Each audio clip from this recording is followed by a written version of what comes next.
জন্য তৈয়ার থাকবেন তো ইনশাআল্লাহ? এই দেশে যদি আবু জাহেলের নাতিপুতি সাগরেদ থাকে তাহলে এই দেশে শাহজালাল ইয়ামানি রহমতুল্লাহ আলাইহির রুহানি সন্তানেরাও আছে। এই দেশে চেলা চামুন্ডা নাস্তিকদের, ইহুদিদের চেলা চামুন্ডা থাকলে এই দেশে পীর আউলিয়া বুজুর্গদের রুহানি সন্তানরা আছে। যেখানে আবু জাহেল সেখানে মুহাম্মদ, যেখানে ফিরাউন সেখানে মূসা। হে মুসলমান, যেই জামানায় আল্লাহ ভোলা বুজুর্গরা থাকে ওই জামানায় কিছু নাস্তিকরা থাকবে, এটাই স্বাভাবিক। তবে মুসলমানরা যদি ভীতু হয় তাহলে নাস্তিকদের জয় হবে। মুসলমান কোনদিন ভীতুর জাতি ছিল না, থাকবেও না ইনশাআল্লাহ। যতদিন জবানে এক বিন্দু পরিমাণ দেহে রক্ত থাকবে এই জবান কোনদিন দিল্লির গোলামি করবে না, আমেরিকার গোলামি করবে না। জবান দেয়া গোলামি চলবে কার জন্য বলেন? লড়াইয়ের ওই ময়দানেতে যেতে তোমাকে হবে, প্রয়োজনে সব রক্তটুকু জমিনেই ফেলে দেবে। লড়াইয়ের ওই ময়দানেতে যেতে তোমাকে হবে, প্রয়োজনে সব রক্তটুকু জমিনেই ঢেলে দেবে।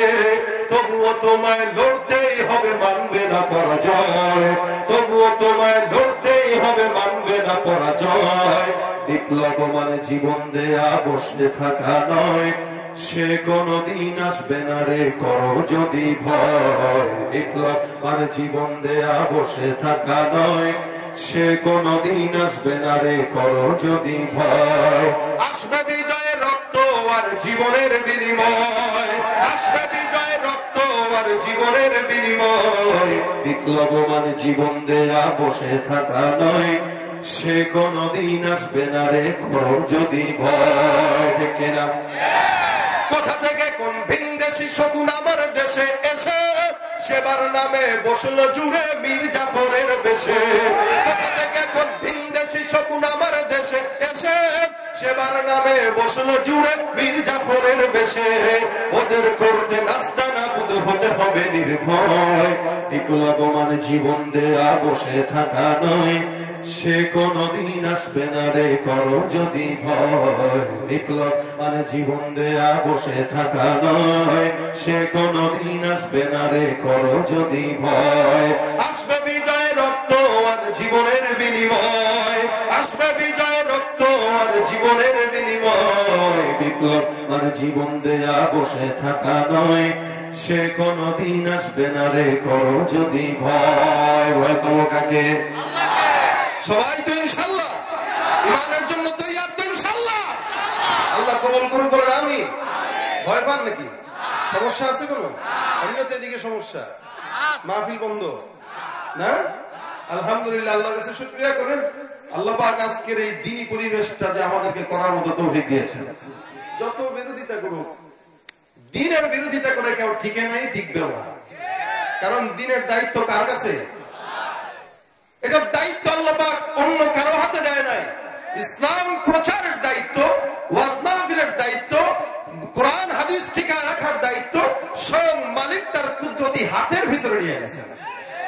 আপনারা কতটুকু আর বিরোধিতা করবেন বলেন? কতদিন আর পারবেন বলেন? আল্লাহ পাক যেন ওই সমস্ত বেঈমানদেরকে হেদায়েত দান করে বলেন আমিন। আল্লাহ পাক আমাদেরকে রক্ত থাকা অবস্থায় ঈমানের গোলামি করে যাওয়ার তৌফিক দান করুন। সমাজে যত বিবাহ বাড়বে তত দিহানের মতো কুলাঙ্গাররা কমবে, আর বিবাহ যত কঠিন হবে এই সমস্ত দিহান ঘরে ঘরে জন্ম নেবে। এজন্য বিবাহ সহজ করেন। বয়স তো কম, মেয়ের বিয়ে কেমনে দিই? কত বয়স? আমার কাছে 2-3 বছর আগে এক মাহফিলে গেলাম, এক সভাপতি আমারে বলতেছে, হুজুর আমার বাচ্চা মেয়ে খুব ভক্ত আপনার। আমি বলছি কি করতে হবে? কয় আপনারা একটু দেখতে চায়, আমাকে নিয়ে আসেন, সমস্যা কি? এখন উনি বাচ্চা মেয়েকে হিজাব টিজাব পরে আমার সামনে নিয়ে আসছে। আনার পরে আমি অবাক হয়ে গেছি। আমি উনি কি আপনার মেয়ে কোথায়? এই যে আমার মেয়ে। আচ্ছা ঠিক আছে, দেখছে ভালো আছে? হ্যাঁ ভালো আছে। যা। আমি বাপরে জিজ্ঞাসা করলাম বয়স কত? হুজুর বয়স টয়স না, বাচ্চা তো মাত্র অনার্স ফার্স্ট ইয়ারে পড়তেছে। কি বলেন? এ যদি বাচ্চা হয় এতে বড় কোনটা? হ্যাঁ, ছেলে হুজুর বাচ্চা, এদিক দিয়ে 14টার লগে টাঙ্কি মেরে শেষ। গাছের চিপা যেখানে পাই সেখানেই জোড়ায় জোড়ায় বসে, একটু জায়গা পাইলেই বসে।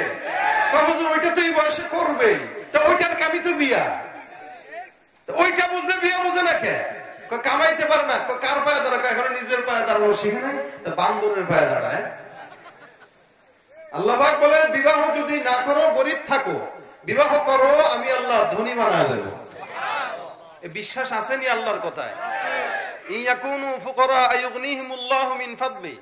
কেউ যদি গরিব থাকে, সে যদি বিয়ে করে, কি বানায় দিবে? আর আল্লাহর আদেশ কি?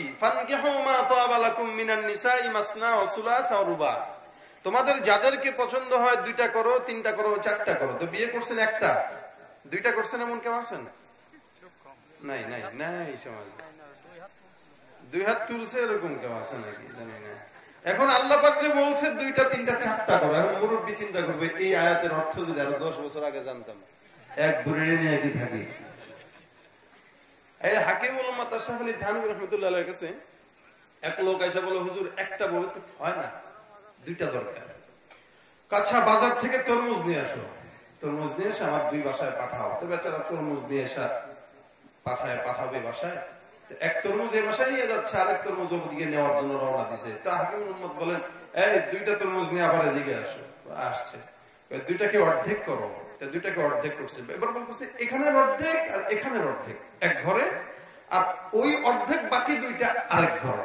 হুজুর যেই লাও সেই তো কদু, একটা একটা করে দিলে তো কাজ হয়ে যেত। আশরাফ আলী থানভী বলেন, আরে যেটাই মিষ্টি কম, ওইটা যে পাইতো সে তো ঠকতো, আর যেটা বেশি যে পাইতো সে জিততো। এই কারণে 2টার থেকে অর্ধেক অর্ধেক করে দিলাম, যেন কেউ না ঠকে, কেউ না জিতে। বেচারা কয়, হুজুর 2 বিয়ার স্বাদ শেষ, পারবেন নি এরকম? আমাদের তো দ্বিতীয় বউ থাকলে আগের জরিনারে ভুলেই যায়। এই জন্য আল্লাহ পাক বলেন, ফাইন খিফতুম আল্লাহ তা'দিলু ফাওয়াহিদা, যদি আদালত রক্ষা না করতে পারো তাহলে কয়টা? একটা। তবে করেন, বয়স হয়ে গেছে, প্রেম প্রীতি বাদ দিয়া বোর সাথে প্রীত করবেন, পড়ালেখাও চলবে, বিয়েও চলবে, ঠিক না? সমাজে যত বিবাহ বাড়বে তত ধর্ষণ কমবে, বিবাহ যত কঠিন হবে তত ধর্ষণ বাড়বে। এখানে এতগুলো যুবক হাত তুললে আমার তো মায়া লাগতেছে। বয়স হয়ে গেছে 30, এখনো বিয়ে করে না। আর আমি আবার 30 মাত্র পার হইলো কয়েকদিন আগে, হয়তো 30 পার হয়ে গেলাম আর কি, এখন মনে করেন 31। তো এই বয়সে তো আলহামদুলিল্লাহ 1 ছেলে 1 মেয়ে। আমি তো আমার নাতিরও দেখতে পারবো, পুতিরও চাইলে আল্লাহ যদি চাই দেখতে পারবো। এখন বেটা বিয়ে করছে 40 বছরে, এখন বিয়ে করছে 40 বছরের বুড়া, 30 বছরের বুড়ি। এখন বিয়ের পরে এবার হানিমুন কাটায় আরো 10 বছর। বয়স হলো কত এখন? এই বোর বয়স হলো 40-42। এখন এতদিন বাচ্চা নেয় নাই, একটু মজা করি তারপরে না বাচ্চা। এখন বয়স যখন 45 হয়েছে, এখন যতই কাম করে আল্লাহ নাই, বাচ্চা আর হয় না। কি সমাজে নাই? এখন যায় কই জানেন? বাবার দরবারে যায়, বাবাকেও একটা সন্তান যদি দেওয়া যায়, একদম থাক না ফাটা দেওয়া দরকার একেবারে। এতদিন বাচ্চা নেস, তখন বাবার কাছে যাস, বাবা কয় এই সমস্যা নাই, বউটারে আমার কাছে রেখে যাও, বাচ্চা। কথা কি ক্লিয়ার না? এটা হয় না? হয় না। মূলত এতদিন পর্যন্ত সে বিয়ে করে নাই, বাচ্চা নেয় নাই, ওষুধ খায় বাচ্চা নষ্ট করছে। এইটার কারণে আল্লাহ পাক কয়, তুমি আমি যেটা দেই সেটা তুই নিষেধ করো, যা চিরদিনের জন্য বন্ধ করে দিলাম। এরপরেও যদি 45 বছর হয়, দেখবেন একটা হাত এমন হয়েছে আর একটা হয়েছে কানা। এটা হয় না? এজন্য সময় মতো বিয়ে করেন, এটা হলো পারফেক্ট সময়। 25 থেকে 30 বছর, 20, 25, 30 এর ভিতরে বিয়ের পারফেক্ট একটা সময়। এর সময় বিয়ে করবেন, স্বাস্থ্য ফিট থাকবে, সন্তান সুস্থ হবে, আপনার দিল মন মানসিকতা সব ভালো থাকবে, আল্লাহ পাক কাজে বরকত দিবে। যুবক গুলা বাসায় যায়, দোস্তরে বাপে বুঝে না। যদি বিয়ে না করতে পারেন, আজকে সভাপতি আছে ইমাম সাহেব, নিজেও যদি বিয়ে করে নাই,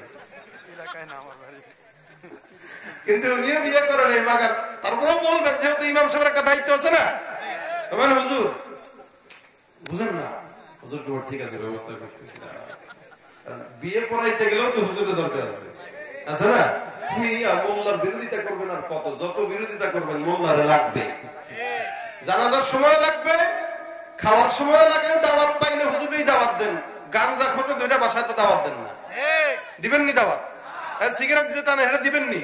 দিবেন না। শুক্রবারে বড় মাছের মাথাটা হুজুরেই খাওয়াবেন।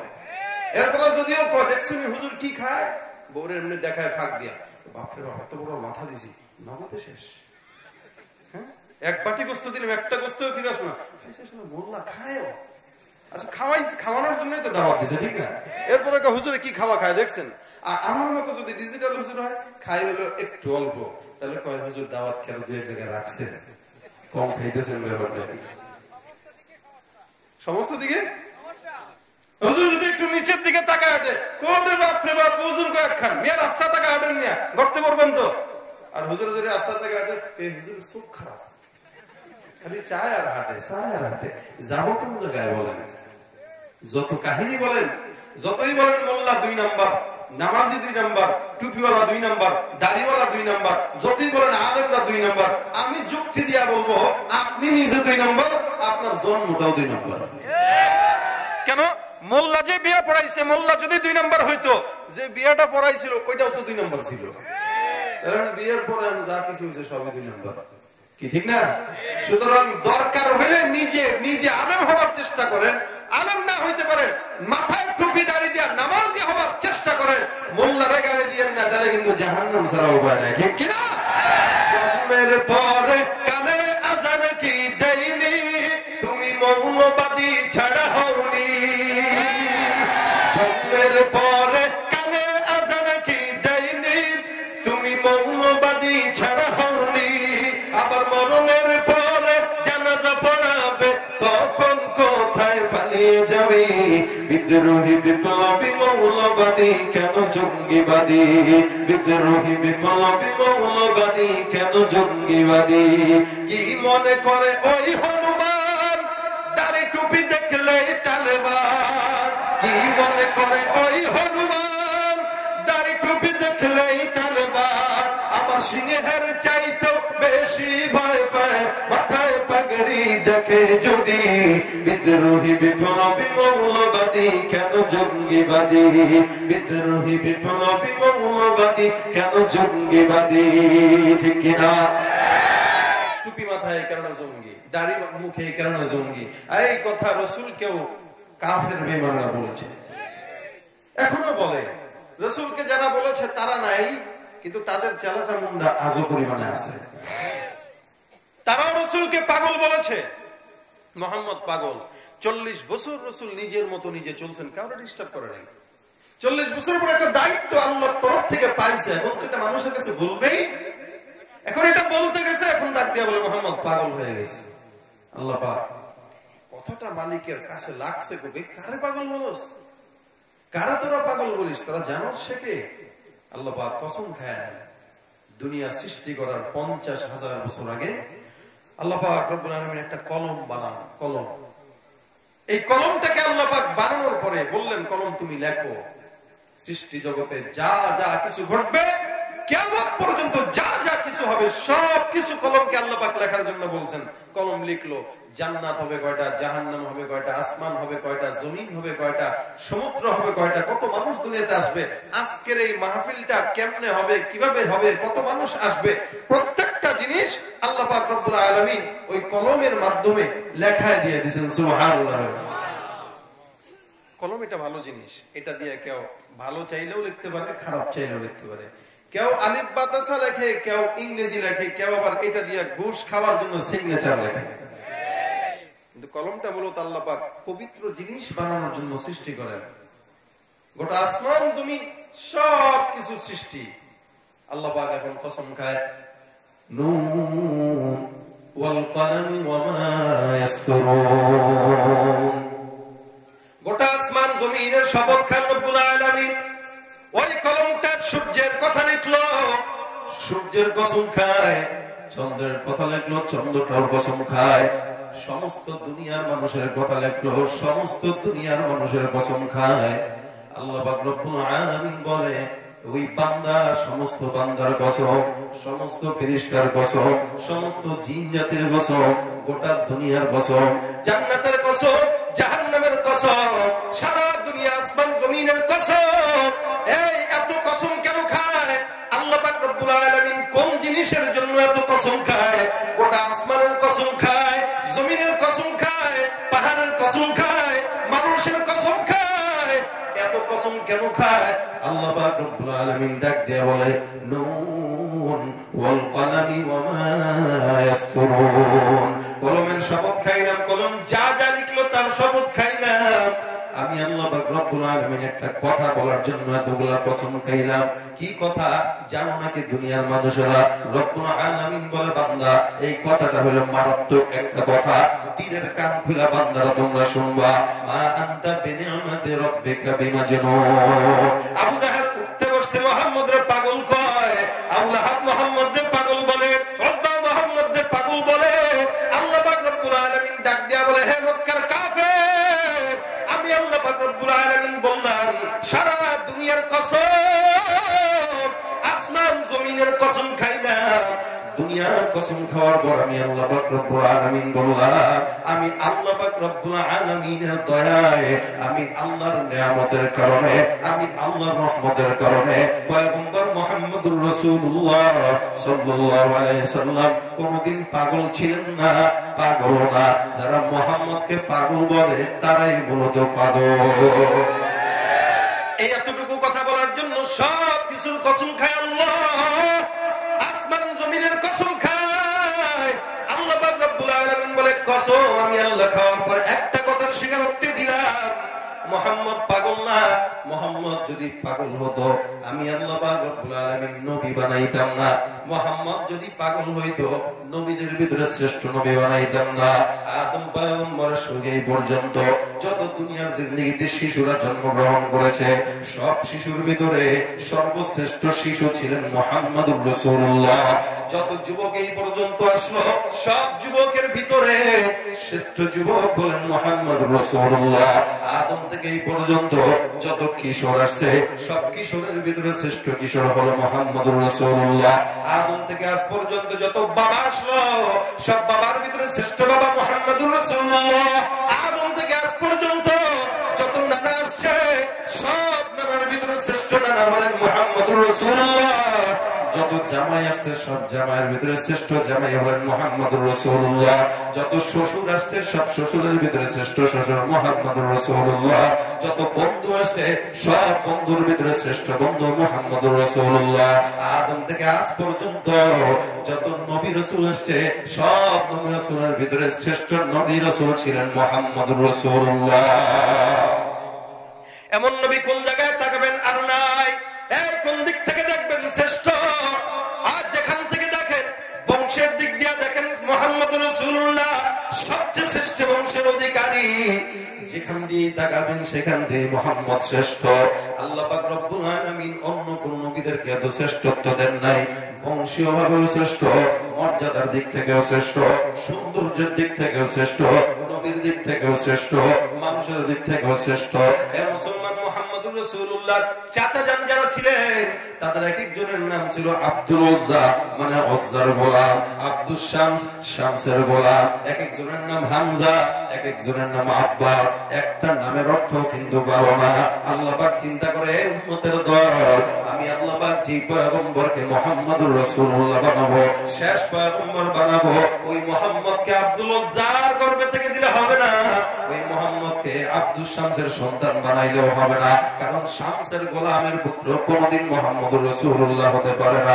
যার কারণে আমি আল্লাহ বেছে বেছে আব্দুল্লাহর সন্তান বানায় দিলাম। আব্দুল্লাহ মানে কি? বলে আল্লাহর গোলাম। যেদিক থেকেই তাকান ওদিক থেকেই শ্রেষ্ঠ। আল্লাহ পাক রব্বুল আলামিন শ্রেষ্ঠত্বের হাতিয়ার বানাইছেন মুহাম্মদুর রাসূলুল্লাহ। যেমনি দেখবেন সামনেই সুন্দর। এক একজন মানুষকে সামনের থেকে দেখলে সুন্দর লাগে, সাইজ থেকে দেখলে ভালো লাগে না। কাউরে আবার সাইড থেকে দেখলে মজা লাগে, সামনে থেকে দেখলে বোঝা লাগে। কেউ আবার একটু খাটো, কেউ আবার বেশি লম্বা। এক একজনের চেহারার সুরত এক এক রকম। হযরত হালা রাদিয়াল্লাহু তাআলা আনহু বলে, মা আহসানা মিনকা লাম তারা কাত্তু আইনি। দুনিয়ার জিন্দেগিতে এমন কোন চোখ তৈরি হয় নাই যে চোখটা মুহাম্মদুর রাসূলুল্লাহর চাইতে সুন্দর কোন মানুষ দুনিয়াতে দেখেছে। এমন কোন মানুষ দুনিয়াতে আসে নাই, আসবেও না। কোন দিক থেকে দেখবেন? সাইড থেকেও দেখলে সুন্দর, হাসিন তুমসা, জামিল তুমসা। আল্লাহ পাক রব্বুল আলামিন যেমনি তাকাবেন এমনি সুন্দর বানাইছে। মুহাম্মদুর মুহাম্মদুর রাসূলুল্লাহ যখন মানুষের সঙ্গে হাঁটতো, খাটো মানুষের সঙ্গে হাঁটলে মনে হয়তো মুহাম্মদুর রাসূলুল্লাহ একটু লম্বা, আর লম্বা মানুষের সঙ্গে হাঁটলে মনে হয়তো তার সমান বরাবর। অর্থাৎ কোন দিকে দোষ দেখবেন? আল্লাহর নবী কোন দিকে দোষ ত্রুটি নাই, একদম দোষ ত্রুটির ঊর্ধ্বে। কেন? আল্লাহ পাক বলে, আমি মুহাম্মদকে আমার নিজের কুদরতের হাত দিয়া পছন্দ করে বানাইলাম। জোরে বলেন সুবহানাল্লাহ, জোরে বলেন। এমন নবী আর কেউ পাইছে নাকি? জোরে বলেন। আল্লাহ পাক বলে, এই নবীকে যদি কেউ পাগল বলে, ও পাগল, ওর বাপ পাগল, 14 গোষ্ঠী পাগল। পাগলে আমি আল্লাহ এত নিয়ামত দেই না, যেই নিয়ামতটা মুহাম্মদুর রাসূলুল্লাহকে আমি আল্লাহ দিলাম। আল্লাহ পাক রব্বুল আলামিন বলে, মুজিজার নবী মুহাম্মদুর রাসূলুল্লাহ সাল্লাল্লাহু আলাইহি ওয়াসাল্লামকে আমি আল্লাহ দুনিয়ার জিন্দেগিতে পাঠাই না। এ মুসলমান, আবু জাহেল হাতের মুঠার ভিতরে মাটির টুকরা নিয়ে যে জিনিসটা আছে, সে যদি আমার নবুয়তের সাক্ষ্য দেয়, বিশ্বাস করবা কিনা? কথাটা উল্টা হয়ে গেল না? রসুলের কাছে আসছে পরীক্ষা করার জন্য, এখন রসুল তার পরীক্ষা করে। তোমার হাতের মুঠায় যেটা আছে সে যদি বলে, আবু জাহেল বলে, তাহলে তো আরো আগে বিশ্বাস করবো। রসুল ডাক দিয়া বলে, আবু জাহেলের হাতের মুঠার থেকে ভিতরে কি আসুস বল, আমি কে, বল, সাক্ষ্য দে। তো রসুল বলতে দেরি, মাটির টুকরা থেকে কালেমার শাহাদাতের উচ্চারণ আসতে দেরি হয় না। এটাই হলো রসুল।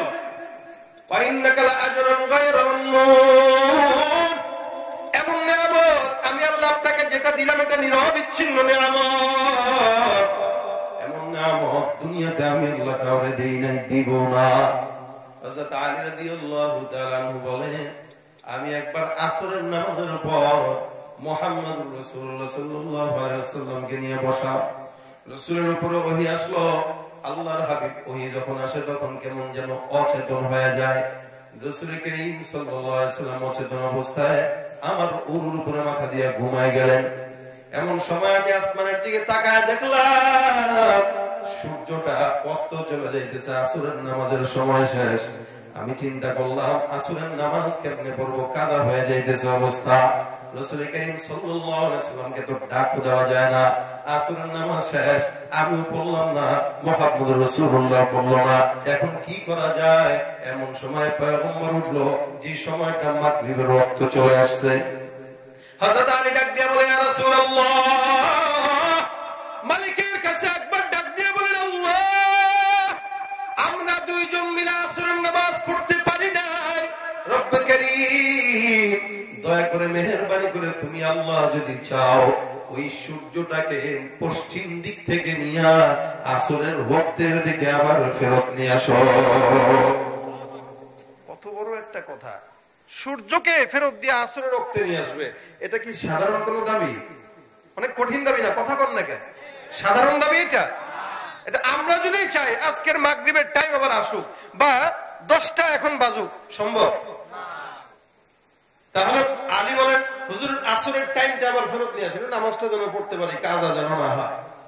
আল্লাহর হাবিব আসমানের দিকে দুহাত তুলে ডাক দেয়া বলে, মালিক, এই যে আমি পয়গম্বর আর আলী আসরের নামাজ পড়তে পারি নাই, রব্বুল আলামিন মেহেরবানি করে সূর্যটাকে আসরের ওয়াক্তের ভিতরে আবার ফেরত নিয়ে আসো। আল্লাহর হাবিব চাইতে দেরি হয়। আলী রাদিয়াল্লাহু তাআলা আনহু বলেন, আমি তাকায় দেখলাম আসমানের সূর্যটা মাগরিবের ওয়াক্ত থেকে আসরের ওয়াক্তের দিকে আবার রিটার্ন চলে আসছে। মুহাম্মদ আহমেদ হামদে খুদা বস, খুদা মদহে আফরিন সদফা বস। অযথাই কিন্তু আল্লাহ পাক রব্বুল আলামিন মুহাম্মদুর রাসূলুল্লাহর প্রশংসা গায় না। আল্লাহ পাক ডাক দিয়া বলে, আমার বান্দারা, ইন্নাল্লাহা ওয়া মালাইকাতাহু ইউসাল্লুনা আলান নবী ইয়া আইয়ুহাল্লাযীনা আমানু সাল্লু আলাইহি ওয়া সাল্লিমু তাসলিমা।